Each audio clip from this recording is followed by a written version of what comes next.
રાજકોટ સિંધી સમાજ દ્વારા ચેટીચાંદની ભવ્ય ઉજવણી કરવામાં આવી હતી। સિંધી સમાજના આસ્થાનું કેન્દ્ર સદબાબા ટહેલિયારામ સાહેબ મંદિરથી ભવ્ય રેલીનું આયોજન કરવામાં આવ્યું હતું।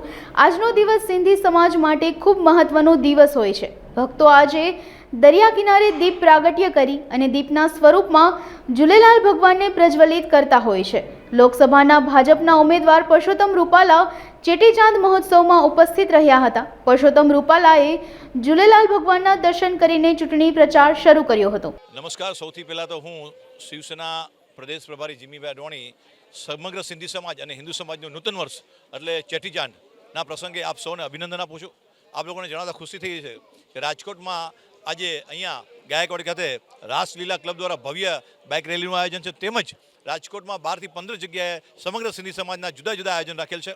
આ સમગ્ર પ્રસંગમાં ઝૂલેલાલ ભગવાનની આરતી, પૂજા તેમજ બેરાણા સાહેબ સાથે અહીંયા ભંડારા સાહેબનું પણ આયોજન રાખેલ છે।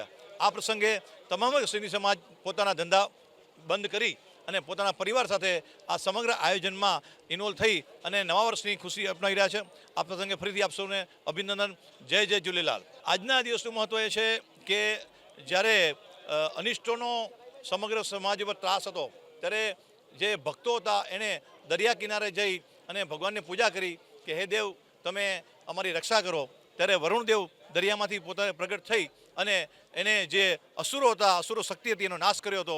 અને ત્યારબાદ ભક્તો આજે પણ દરિયા કિનારે, જળ કિનારે જઈ અને દીપ પ્રાગટ્ય કરી જે દીપના સ્વરૂપમાં ઝૂલેલાલ ભગવાન છે એને ત્યાં પ્રજ્વલિત કરતા હોય છે।